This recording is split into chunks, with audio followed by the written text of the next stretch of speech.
ಸಮಯಕ್ಕೆ ಸರಿಯಾಗಿ ತುತ್ತು ಅನ್ನ ಹಾಕುತ್ತಿದೆ. ಆ ದೇವರು ಸದಾ ಸಂತೋಷದಿಂದ ಇರಲಮ್ಮ. ಒಂದು ತುತ್ತು ಬಾಯಿಗೆ ಹಾಕಿದ್ರೆ ನಿನ್ನ ತಂದೆ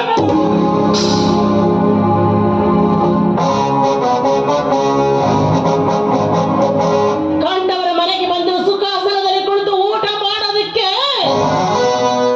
ಇದೇನು ತೋಟದಪ್ಪನ ಛತ್ರ ಅನ್ಕೊಂಡಿದೆಯೇನೋ? ಈ ಮನೆ ಬಿಟ್ಟು ಹೋಗ್ತೀಯೋ ಇಲ್ಲ ಪೊಲೀಸ್ನವ್ರಿಗೆ ಫೋನ್ ಮಾಡ್ಬೇಕು?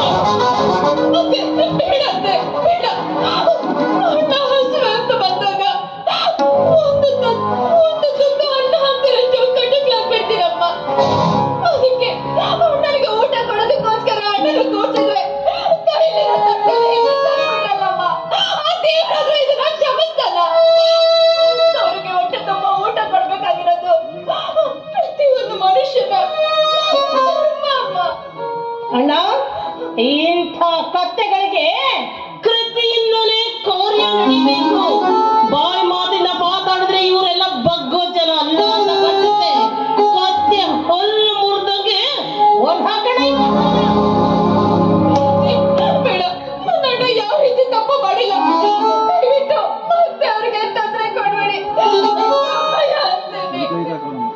ನ್ಯಾಯ ಅನ್ಯಾಯವನ್ನ ತೀರ್ಮಾನಿಸಲು ಇದು ನಿಮ್ಮಪ್ಪನ ಮನೆಯಲ್ಲ. ನೋಡಿ, ಸತ್ತು ಹೋಗಿರೋ ಅಪ್ಪನ ಹೆಸರಲ್ಲಿ ಮತ್ತೆ ಯಾಕೆ ನನಗೆ ನೋವು ಕೊಡ್ತಾ ಇದ್ದೀರಾ?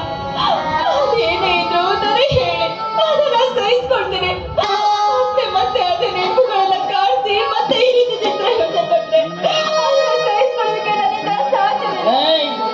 ಹೀಗೆ ನೀನು ಈ ಮನೆಯಿಂದ ಆಚೆ ಹೋಗ್ತೀಯೋ ಅಥವಾ ಕೊಚ್ಚಿಡಿದ್ರೆ ಆಚೆ ದಬ್ಬಬೇಕು.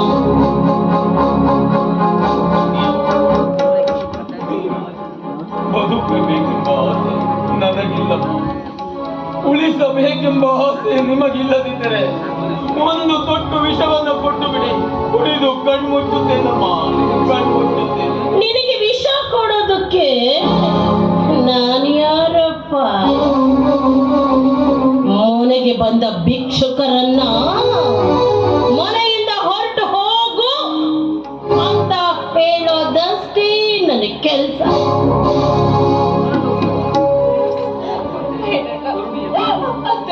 ದಯವಿಟ್ಟು ನಿಮ್ಮ ಕೈ ಮುಂದೆ ಕೇಳ್ಕೊತೀನಿ.